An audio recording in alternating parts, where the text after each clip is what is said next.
Assalamualaikum warahmatullahi wabarakatuh. Saya Nurma Mustika dari Prodi Sistem Informasi UBSI Solo. Kali ini saya akan menjelaskan materi pertemuan 3, yaitu piranti interaksi. Di dalam konteks interaksi manusia komputer, sebuah piranti memungkinkan suatu komunikasi antara manusia dan komputer dengan melalui beberapa saluran komunikasi, di antaranya piranti input atau untuk komputer, misalnya seperti keyboard, mouse, dan lain-lain. Lalu ada piranti output, yaitu untuk user, misalnya tampilan monitor, speaker, dan lain sebagainya. Lalu yang pertama, dimulai dari piranti input keyboard.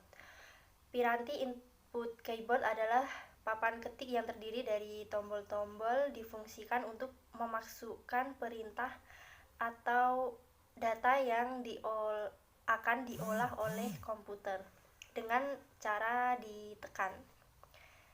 Lalu tombol pada papan ketik keyboard dikelompokkan menjadi 4 bagian, yaitu tombol fungsi, tombol alfanumerik, tombol kontrol, dan tombol numerik. Lalu jenis-jenis keyboard, yaitu ada keyboard QWERTY, keyboard Dvorak, keyboard alphabetic, dan keyboard short. Keyboard QWERTY.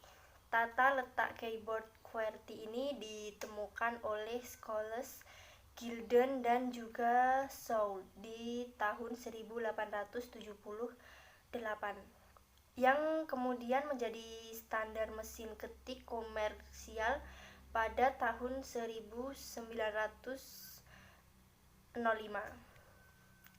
Keyboard QWERTY ini didesain sedemikian rupa sehingga tombol-tombol yang paling sering ditekan terpisah letaknya sejauh mungkin, sehingga dapat meminimalkan kemacetan pada saat mengetik.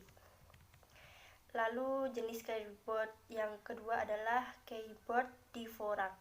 Keyboard Dvorak ini hurufnya disusun sedemikian rupa sehingga tangan akan terbebani oleh banyak pekerjaan dibanding dengan tangan kiri. Tata letak Dvorak tersebut dirancang agar 70% dari ketukan jatuh pada home row, sehingga dapat mengurangi kelelahan yang disebabkan karena pengetikan, sehingga akan lebih efisien 10-15% dibanding dengan tata letak keyboard QWERTY. Keyboard yang ketiga adalah keyboard alphabetic. Tombol-tombol pada papan ketik ini disusun seperti keyboard QWERTY maupun Dvorak, hanya pada hurufnya itu berurutan alfabet. Keyboard alphabetic ini biasanya ditemui pada mainan anak-anak. Keyboard alphabetic juga digunakan untuk negara-negara yang menggunakan alfabetik, berbeda dengan alfabetik yang ada, contohnya di Arab, Cina, dan Rusia. Yang keempat, keyboard short. Keyboard short ini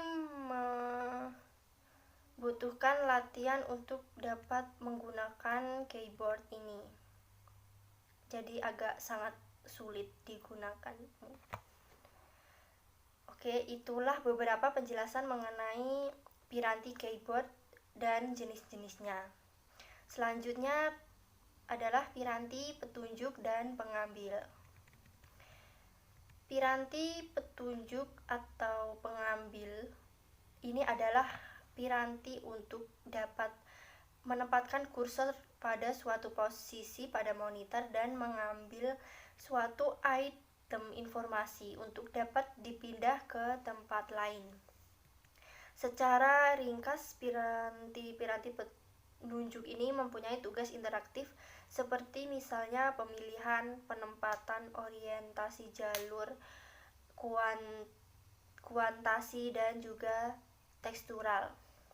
Contoh dari piranti pengambil ini adalah yang pertama mouse. Mouse adalah salah satu piranti interaktif yang paling banyak dipakai. Mouse tersebut digunakan untuk menempatkan kursor pada posisi tertentu pada monitor, mengaktifkan menu, serta untuk menggambar. Mouse ini tersedia dalam bentuk mekanis serta optis. Lalu yang kedua adalah joystick. Joystick adalah salah satu piranti penunjuk tidak langsung. Gerakan pada kursor dikendalikan oleh tuas maupun tekanan tuas. Yang ketiga, trackball. Trackball ini hampir sama dengan mouse namun berbeda, utamanya terletak pada konfigurasinya. Jika pada mouse kita harus menggerakkan seluruh badan dari mouse itu, sedangkan jika pada trackball, badan dari trackball itu akan tetap diam, tetapi tangan kita lah yang menggerakkan bola untuk menunjukkan perpindahan pada kursor. Yang keempat, track point. Dikenal juga sebagai joystick. Point merupakan miniatur dari joystick yang diletakkan di antara kunci G serta H di keyboard. Point tersebut dioperasikan cukup dengan satu jari saja dan juga tidak memerlukan ruang tambahan. Dan yang kelima adalah light pen.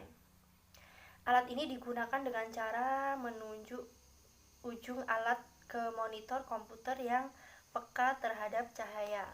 Jika pena ditempelkan kemudian digerakkan pada layar komputer, maka satu isyarat elektronik akan dihantarkan dan akan dimengerti oleh program itu. Teknologi tersebut banyak digunakan untuk membuat grafik maupun gambar di dalam perencanaan dengan bantuan komputer seperti rancang bangunan atau desain grafis. Dan yang keenam ada touchscreen. Panel sensitif sentuhan. Touch sensitive panel adalah piranti interaktif yang bekerja dengan cara mendeteksi ada tidaknya sentuhan tangan atau stylus langsung ke layar komputer. Jadi seperti itulah yang termasuk ke dalam piranti pengambil. Selanjutnya adalah piranti pengambil gambar terformat. Piranti pengambil gambar terformat digunakan untuk mengambil citra terformat, bentuk dan format huruf untuk ditentukan. Contohnya yaitu barcode yang biasa dijumpai di toko swalayan, yaitu untuk membaca kode yang pada pola garis hitam putih. Lalu ada magnetic ink character recognition atau MICR. Ini digunakan untuk membaca karakter khusus dengan tinta khusus sehingga dapat dibaca dan diterjemahkan menjadi sinyal digital. Lalu ada lagi optical character recognition atau OCR yang dapat mengubah teks menjadi suara, kode menjadi suara. Lalu ada kode HIR. Kode ini biasanya melakukan scan melalui koneksi internet atau smartphone. Jadi itulah beberapa jenis tentang piranti pengambil gambar terformat. Selanjutnya adalah piranti pengambil gambar tak terformat. Piranti gambar tak terformat digunakan untuk mengambil gambar atau citra yang belum memiliki format baku. Contohnya seperti image scanner. Foto yang diubah menjadi isyarat digital. Lalu ada kamera digital untuk pengambilan gambar dengan lensa. Yang ketiga ada pembaca retina mata untuk membaca retina dan mendeteksi retina mata. Lalu selanjutnya adalah piranti gerakan, digunakan untuk membantu gerakan manusia yang banyak dimanfaatkan pada virtual reality. Contohnya headset, lalu glove, yaitu yang menggunakan sarung tangan. Dan piranti yang terakhir yaitu piranti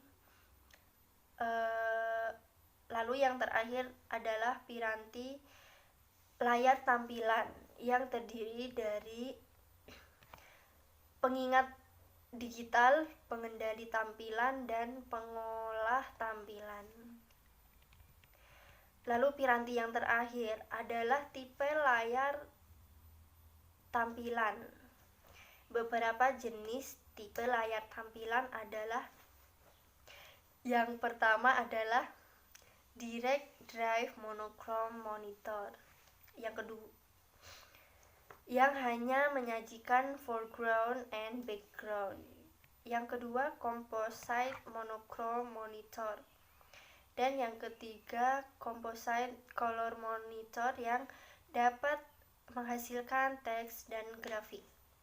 Yang keempat ada RGB Monitor. Dan yang kelima, Variable Frequency.